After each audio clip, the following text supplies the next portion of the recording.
Welcome to Indai's Japanese Kanji. Kanji for today.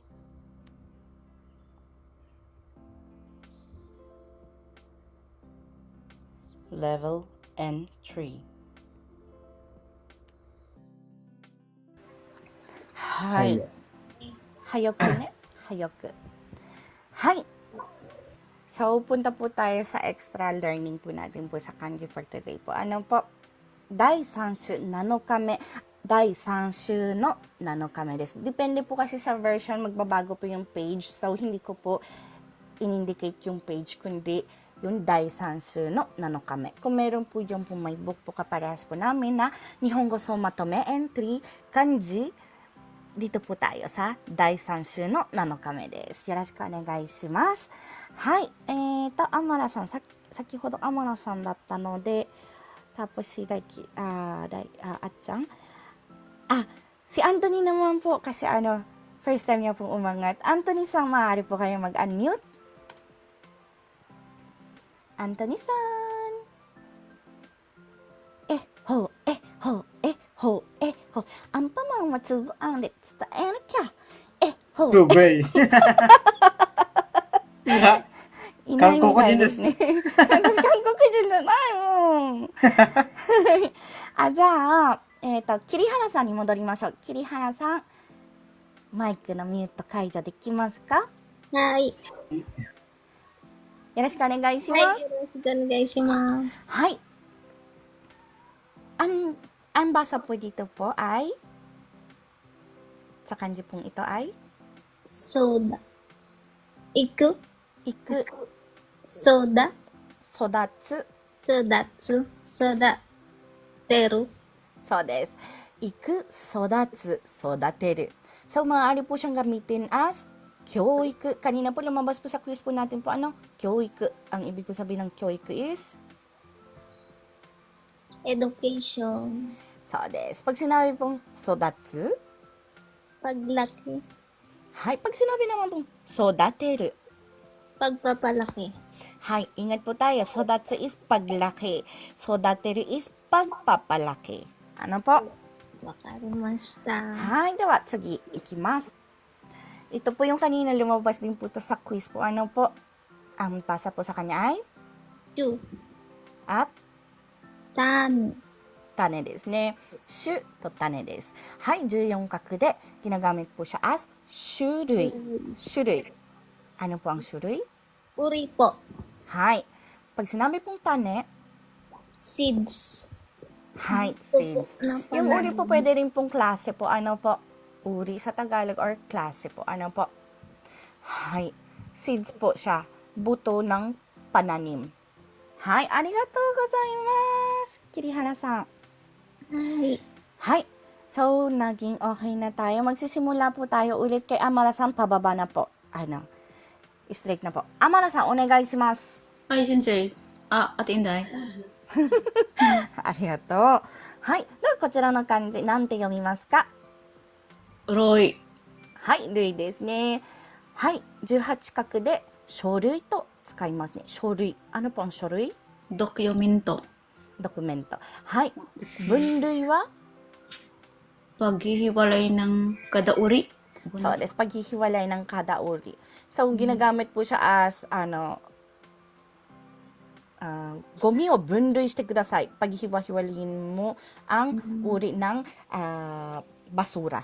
Diba po kasi dito sa Japan, naghihiwalay-hiwalay po tayo ng ng maaaring i-recycle, ng maaaring yung flammable, unflammable, pet bottle, at mga bin po, Kaya, dun po siya ginagamit sa mga ganun po. Bundoy, paghihiwalay ng kada uri. Hai. Yung, sensei, Ate Inday, yung wakiru. Wakeru. Wakeru wa ne, rui o tsukawanai no, kono kanji de wakeru te tsukaimasu. Yung wakiru is paghihiwalay din yun. Paghihiwalay din po yun, pero na po siya, paghihiwalay po, pero hindi po sinasabi na uri. Paghihiwalay ng kada uri. Hiwalay lang po talaga siya, paghiwalay. Paghati. Paghati po yung tumpak po sa kanya. Yung wakiru? Wakeru, paghati. ito po, bundoy po is paghihiwalay ng kada uri na po siya. Ano po? Hi. Arimashita. Arigatou gozaimasu. Bali, Hi. addition lang, ginagamit si Wakiro pag sinabi kang, be specific kasi yun eh. Pag ginamit si Wakiro, kami to, plastiko, wakite kudasai. そうです、そうです、そうです。そういう風に使います。 Te, paano yan, Tep? Diba, paghiwalay sa... Pwede rin yan sa betsu shimasu. 別々に、それでも別々にしてください。Pag sinabi po kasi別々にしてください。hiwa-hiwalay. いけるね。別々にしてください。とも言えます。 Bali, for specific siya ne. Mga bets-bets, kami to, bottle to, plastiko, bets-bets ni shite kudasai ne, Pag bitay. may tinutukoy. So. Kailangan nyo pa pong sabihin kung ano yung dapat yung ipaghiwa-hiwalay. Ngayon, pag Oto, bundoy onna po, no ko. Oto, onna no ko, bets-bets ni shite kudasai, mitai na. sorry. Wakite kudasai ne. Ngayon, pag sinabi pong bundoy, isang salita lang po, alam na pong dapat ipaghiwa-hiwalay sa kada uri. Ano po? Yun po yung pagkakaiba niya po. Arimashita. Hi. Nakita ko. Jojo-san, dozo. Hi, では次いきます。人類。Pag sinabi pong 人類、 Isang katauhan, humanity. そうです、そうです。人類。私たちは人類ですね。はい。では、こちらですね。ごめんね。しpo ang tawag dito.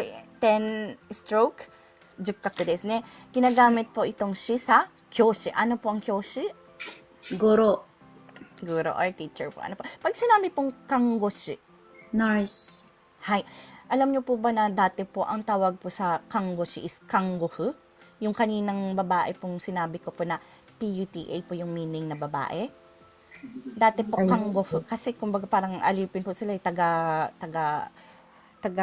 parang alipin po sila ng doktor. So kanggofu po dati po yung ginagamit. So pangit po yung meaning po ng fu, so pinalitan po nila ng shi ngayon. Ngayon, tinatawag na po ang nurse as kanggoshi. Dati po, kanggofu ang tawag sa kanila. Ngayon po, kanggoshi. At saka yung nurse po ngayon, meron na rin pong nurse na lalaki. Kaya, hindi na po magandang gamitin na kanggoshi. Meron din pong tawag din naman po sa sa lalaking nurse. Kanggofu din. Pero yung, alam niyo po yung yung otto na kanji. Yun po yung ginagamit nila para sa nurse na lalaki. Pero, ngayon po, ginagamit na po ang kanggoshi as nurse, maging babae man or lalaki. Kanggoshi desu ne. Hi. Right. So, ito pa po, ishi. Ishi Ano pang is ishi? doctor. So, desu, ishi. Hi. Arigatou gozaimasu. Ay, arigatou gozaimasu. Ito po ay cut out from our free entry lesson class. Sa taong 2025, may free entry lesson class po tayo sa TikTok. Tuwing MWF at 8 p.m. Japan time. Kung nais niyo pong sumali, maaari niyo po akong hanapin sa pangalang Inday in Japan o at Mark Inday in JP. Please follow me and stalk me sa araw at oras na aking nabanggit.